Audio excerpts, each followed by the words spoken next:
Hi friends, ஐபிஎல்ல 28வது match கேகேஆருக்கும் லக்னோ சூப்பர் ஜெயின்ட்ஸுக்கும் இடையே மதியம் 3:30க்கு venue Eden Garden cricket ground. கேகேஆரோட home ground. Pitch batting pitch. Average score 178. Batting first பண்ணவங்க 21 டைமு இந்த கிரவுண்டில் வந்து வின் பண்ணியிருக்காங்க.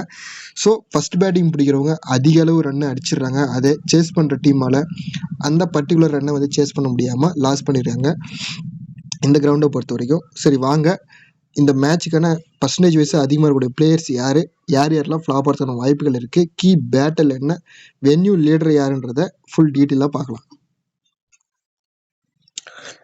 பர்சன்டேஜ் வைஸாக அதிகமாக இருக்கக்கூடிய பிளேயர்ஸ் இவங்க 6 பேர் தான். இந்த 6 பிளேயருமே வந்து வச்சுட்டு போகாதீங்க, அது வந்து வேஸ்ட்டு.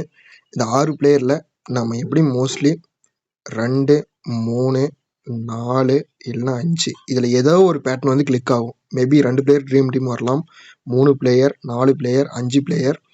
பழைய யூசர்ஸ்க்கு வந்து இந்த ட்ரிக்கு தெரியும், புதுசாக பார்க்குறவங்களுக்காக சொல்கிறேன். ஸோ இதில் எந்த பேட்டர்ன் வருதுன்றதை நம்ம சூஸ் பண்ணிட்டு பிளேயரை வந்து செலெக்ஷன் பண்ணணும்.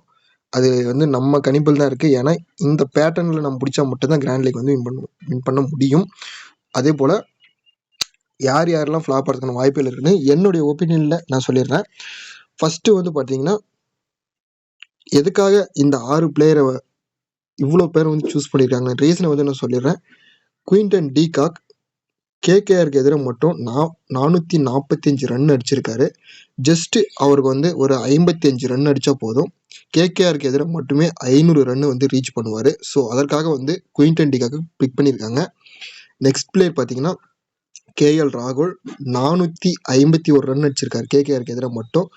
ஜஸ்ட்டு 49 ரன் அடித்தா மட்டுமே போதும், கேகேஆருக்கு எதிராக இவரும் 500 ரன் அடித்த பிளேயர் அப்படின்னு ஒரு ரெக்கார்டு வந்து கிரியேட் பண்ணுவார். ஸோ இந்த 2 பிளேயரும் அதுக்காக தான் பர்சன்டேஜ் அதிகமாக சூஸ் பண்ணியிருக்காங்க.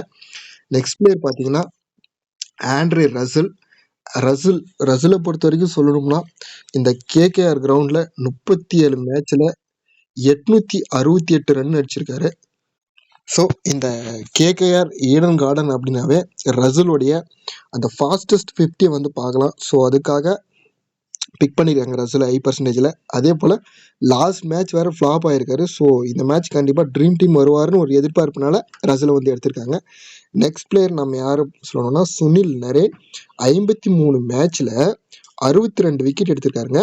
இவர் ஒரு மேட்ச்சுக்கு ஒரு 1.1 என்ற ரேஷியோவில் விக்கெட் கிடைச்சாலும் 6.30 என்ற எக்கனாமிக் ரேட்டில் வந்து பவுல் பண்ணுறதுனால அது மட்டும் இல்லாமல் கேகேஆரோட ஓப்பனராகவும் இவரை இறக்கி விடுறாங்க. ஸோ ட்ரீம் டீம் வரதுக்கான வாய்ப்புகள் அதிகம்ன்றதுக்காக இந்த பர்டிகுலர் மேட்ச்சில் 93% வந்து சுனில் நரேனை பிக் பண்ணியிருக்காங்க. நோட் பண்ணிக்கோங்க. அடுத்து நம்ம பார்க்கக்கூடிய பிளேயர் யாருன்னா ஸ்டாயினிஸு. ப்ரோ இவர் சரியாக வந்து பேட்டிங் ஆப்ஷன் கிடைக்கிறதில்ல, பவுலிங் விக்கெட் எடுக்கிறதுல, ஏன் இவரை மட்டும் மார்க்கஸ் ஸ்டாயினிஸை 6 பேர் சூஸ் பண்ணியிருக்காங்க டாப் 6ல் அப்படின்னு பார்த்தீங்கன்னா, லாஸ்ட் 1 இயர் பர்ஃபார்ம் பண்ணுறப்ப கேகேஆருக்கு எதிராக மட்டும் 412 ரன் அடிச்சிருக்காரு. இந்த சீசனை பொறுத்த வரைக்கும் லாஸ்ட் இயர் பர்ஃபார்ம் பண்ண பிளேயர்ஸ் எல்லாமே ஃப்ளாப் ஆகுறாங்க. அதையும் நான் சொல்லிடுறேன். ஸோ இந்த மேட்ச்சில் யார் யார் மேலே ரிஸ்க் எடுக்கலான்றதும் நான் சொல்லிடுறேன். நெக்ஸ்ட் பிளேயர் யாருன்னா ஸ்ரேயாஸ் ஐயரை வந்து ஏன் சூஸ் பண்ணியிருக்காங்கன்னா, இவர் வந்து ஒரு 10 பாலுக்கு ஒரு 15 ரன்னு, 20 பாலுக்கு ஒரு 23 ரன்னு. ஸோ இந்த மாதிரி பாலுக்கு தகுந்த ரன் அடிக்கிறது ஒரே ரீசனுக்காக மட்டும்தான் ஸ்ரேயஸ் ஐயர் எடுத்திருக்காங்க. பட் இந்த மேட்ச்சுக்கு யாரெல்லாம் ஃப்ளாப் ஆகிறதுக்கான வாய்ப்புகள் இருக்குது என்னுடைய ஒப்பீனியனில் சொல்லணும்னா, ஃபஸ்ட்டு நான் மென்ஷன் பண்ணக்கூடிய பிளேயர் யாருன்னா இந்த சுனில் நரேன், ஸ்ரேயஸ் ஐயர். இந்த 2 பிளேயரில் ஒரு பிளேயர் ஃப்ளாப் ஆகிறதுக்கான வாய்ப்புகள் இருக்குது. யார் என்னோட ஒப்பீனியனில் சொல்லணும்னா, இந்த 2 டீமுமே ஹெட்வேட்டில் 3 மேட்ச்லுமே லக்னோ சூப்பர் ஜெயின்ஸ் தான் வின் பண்ணியிருக்காங்க. பட் சுனில் நரேன் அந்த 3 மேட்சுமே ட்ரீம் டீம் வந்திருக்காரு, நல்ல பாயிண்ட் எடுத்திருக்காரு, வேணும்னா வச்சுக்கோங்க. இவருடைய ஒரே ஒரு மைனஸ் என்னென்னா 93% சூஸ் பண்ணியிருக்காங்க. ப்ளஸ் கேப்டனாகவும் 40% வந்து சூஸ் பண்ணியிருக்காங்க. இந்த ஒரு பிளேயர் வந்து ஃப்ளாப் ஆனாலே போதும், அந்த 90% டீமும் வந்து ஃப்ளாப் ஆயிரும். ஸோ அந்த ஒரு மைனஸ் மட்டும்தான். ஸ்ரேயஸ் ஐயரை பொறுத்த வரைக்கும் பந்துக்கு ஒரு ரன் தான் அடிச்சுங்க இருக்கிறாரு. ஸோ இவரை ட்ராப் பண்ணுறதா ட்ராப் பண்ணி பாருங்கள். இந்த 2 பிளேயரில் ஒரு பிளேயரை ட்ராப் பண்ணி பாருங்கள். லக்னோ சூப்பர் ஜெயின்ஸை பொறுத்த வரைக்கும் கேஎல் ராகுல் இல்லை மார்க்கஸ் ஸ்டாயினிஸ், இந்த 2 பிளேயரில் யாரோ ஒரு பிளேயர் மேலே ரிஸ்க் எடுத்து பாருங்கள். மார்க்கஸ் ஸ்டாயினிஸ் லாஸ்ட்டாக விளையாடின சீசனில் விளையாடக்கூடிய பிளேயர் யாருமே இந்த சீசனில் விளையாடல. ஸோ அதனால் ட்ராப் பண்ணி பாருங்கள். இல்லைன்னா கேஎல் ராகுல் மேலே ரிஸ்க் இருக்கிறதுனால ரிஸ்க் எடுத்து பாருங்கள். ஸோ 2 டாப் ஆர்டரும் நிற்காதில்ல, அந்த அந்த ஆப்ஷனில் நான் சொல்கிறேன். டிகாக் பொறுத்த வரைக்கும் சேம் சுனில் நரேன் மாதிரி தான் திரும்ப திரும்ப ட்ரீம் டீம் வந்திருக்காரு 2 டீமுமே விளையாடுறப்ப. ஸோ இந்த 2 பிளேயர் கீ பிளேயராக இருப்பாங்க. மைனஸ்னால் சுனில் நரேன் மட்டும்தான் மைனஸு, வேணும்னா வச்சுக்கோங்க.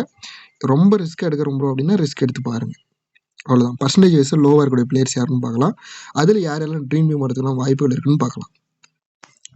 பர்சன்டேஜ் வைஸாக லோவாக இருக்கக்கூடிய பிளேயர்ஸில் இந்த 6 பிளேயரில் யார் யார் முக்கியமான பிளேயர்ஸ் அப்படின்னு என்னோட பாயிண்ட் ஆஃப் வியூ சொல்லணும்னா, படோனி வந்து ஜஸ்ட்டு 27 ரன் அடித்தா போதும். ஐபிஎல்லில் 500 ரன்னில் ரீச் பண்ண பிளேயராக வருவார். அதே போல் வெறும் 16 ரன் அடித்தா போதும். இந்த சீசனில் வந்து ஃபாஸ்டஸ்ட் 100 அப்படின்ற ஒரு பிளேயர் வந்து வருவார். ஸோ படோனி வச்சு பாருங்கள். ஒருவேளை உங்கள் ஒப்பீனியனில் படிக்கல் ஃபார்முக்கு வர மாதிரி இருந்தாலும் ட்ரை பண்ணி பாருங்கள். நான் ஒரு படிக்கல் வந்து எனக்கு பிடிக்கல, ஏன்னா கொஞ்சம் ஃபார்ம் இருக்கிற மாதிரி தெரியல, மிஸ் ஆட் அடிச்சு அவுட் ஆயிடுறாரு. அடுத்த பிளேயர் என்ன, அர்ஷாத் கான். இந்த பவுலர் வந்து ஃபஸ்ட்டு ஓவரே பவுல் பண்ணுவாருங்க, லக்னோ சூப்பர் ஜெயின்ஸ் பக்கினது. ஸோ ஓப்பனிங்கில் பிலிப் சால்ட்டும் சுனில் நரேன் தான் வந்து இறங்குவாங்க. பிலிப் சால்ட் வந்து அவுட் எடுக்கக்கூடிய கெப்பாசிட்டி வந்து இவருக்கு இருக்குது. அதே மாதிரி இந்த 2 டீமும் மோதும் போது ஒரு முறை ட்ரீம் டீமோட கேப்டனாகவே வந்திருக்காரு. இன்னைக்கு மேட்ச்லையும் 7% தான் இருக்காரு. இந்த 7% இருக்கக்கூடிய பவுலர்ஸ் சில சமயம் மேன் ஆஃப் த மேட்சை வாங்கியிருக்காங்க, நான் பார்த்துருக்கேன். ரொம்ப ரொம்ப ரிஸ்க்காக ட்ரை பண்ணோம்னா இந்த பிளேயர் வந்து ட்ரை பண்ணி பார்க்கலாம். அடுத்த பிளேயர் கேகேஆர் பக்கம் பார்த்தோன்னா சுனில் நரேன் வந்து நீ கட் பண்ணுற டீமில் வெங்கடேஷ் ஐயர் வச்சு பாருங்கள்.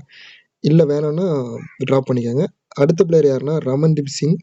இவர் வந்து மும்பை சைடு விளையாடிருக்காரு. பட் இவர் வந்து ஒரு முறை எம்இபியே வாங்கியிருக்காரு. So player of the match வாங்கக்கூடிய பிளேயர் தான் இந்த ரமன்தீப் சிங்.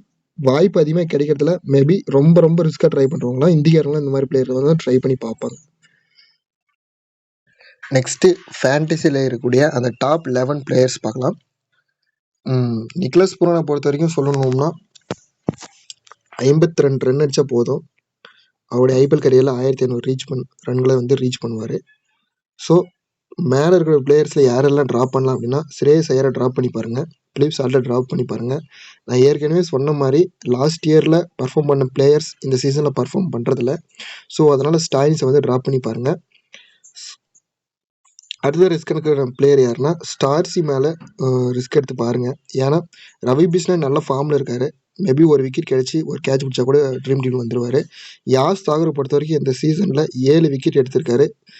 திடீர்னு ஒரு 5 விக்கெட்டு ப்ரீவியஸ் மேட்ச்சில் முன்னாடி மேட்ச் எடுத்திருந்தாரு. அதே போல் இந்த மேட்ச் விக்கெட் கிடைச்சா பர்பிள் கேப் இவர் கைக்கு வரும். ஸோ அதனால் இவர் மேலே கை வைக்கிறது வேண்டாம், இருக்கட்டும்.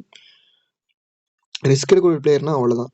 ராகுல், சுனில் நரேன், பிலிப் சால்ட், ஸ்ரேயஸ் ஐயர், ஸ்டாயினிஸ், அப்புறம் ஸ்டார்சி. இந்த பிளேயருக்குள்ளே தான் வந்து மோஸ்ட்லி ஃப்ளாப் ஆகிறதுக்கான வாய்ப்புகள் அதிகமாக இருக்குது. ஸோ இதில் உங்களுக்கு எந்தெந்த பிளேயர்லாம் பிடிக்கலையோ அந்த பிளேயர் ரிமூவ் பண்ணிக்கோங்க.